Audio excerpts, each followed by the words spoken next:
The night was unusually dark as I sat in my patrol car, the silence broken only by the soft crackle of the radio. Dispatch had been quiet for most of my shift, but that changed in an instant as a shrill voice pierced the silence. Unit 12, respond to a 911 call at the old Thompson house on Elm Street. Caller reports strange noises and lights. I acknowledged the call, my heart picking up speed. The Thompson house had been abandoned for years, a place of whispered tales and unsettling legends.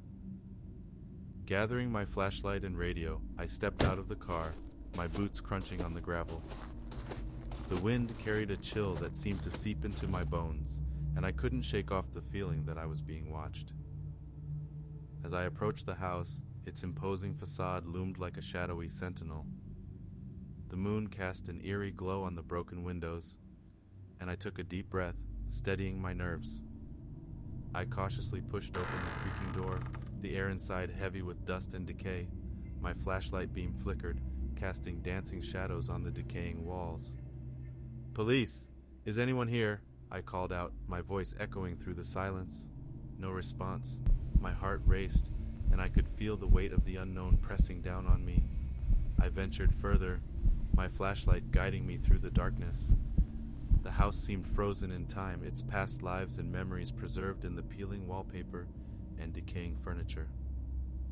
A sudden shuffling sound made me whip around, my hand instinctively reaching for my gun. My flashlight revealed nothing but empty rooms, their silence broken only by the soft patter of rodents scurrying in the corners. My radio crackled to life. "Unit 12, any sign of activity?" "Negative dispatch, it's quiet so far," I replied, my voice tinged with unease. As I climbed the creaking staircase, the air grew colder and a feeling of dread settled over me. The hallway on the second floor seemed endless, the darkness pressing in from all sides. I turned a corner, and my flashlight illuminated a figure standing at the far end of the hallway. My heart skipped a beat. "Police, show yourself," I commanded, my voice quivering. The figure remained motionless, its features obscured by the shadows. As I approached cautiously, my flashlight flickered and died, plunging me into darkness. Panic surged within me, but I fumbled for my backup flashlight, my hands trembling. When the light returned, the figure was gone. I scanned the hallway, my heart pounding, but there was no trace of anyone.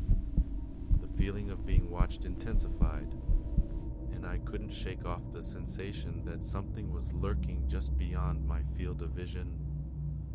With each step, the air grew thicker, suffocating me. A whisper seemed to brush against my ear, and I spun around, my flashlight beam slicing through the darkness. "Who's there?" I demanded, my voice quaking. The whispering grew louder, surrounding me like a chorus of haunting voices. Shadows danced on the walls, contorting into grotesque forms. I stumbled back, my heart racing, as the walls seemed to close in around me. My radio crackled to life again, but the voice was distorted, unintelligible.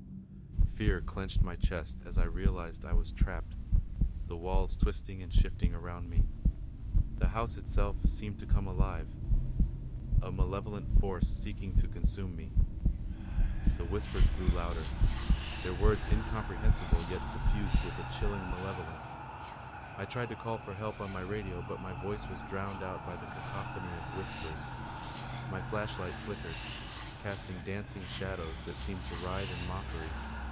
I stumbled through the shifting corridors, desperate to escape the suffocating darkness. My breath came in ragged gasps as I fought against the unseen force that threatened to consume me. It was as though the house itself had become a sentient entity, a realm of nightmares. With a final burst of adrenaline, I burst through the front door, collapsing onto the cold ground. The air outside was a welcome relief, and I gulped in lungfuls of oxygen.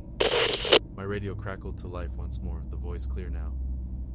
"Unit 12, are you okay?" I struggled to catch my breath, my voice barely a whisper. "Send backup, now." As I waited, I couldn't shake off the feeling that the house was still watching me, its secrets lurking within its decaying walls. The old Thompson house had whispered its chilling tales, and I had walked its corridors of darkness. But I had escaped, and I knew one thing for certain. I would never forget the whispering shadows that had nearly claimed me that night.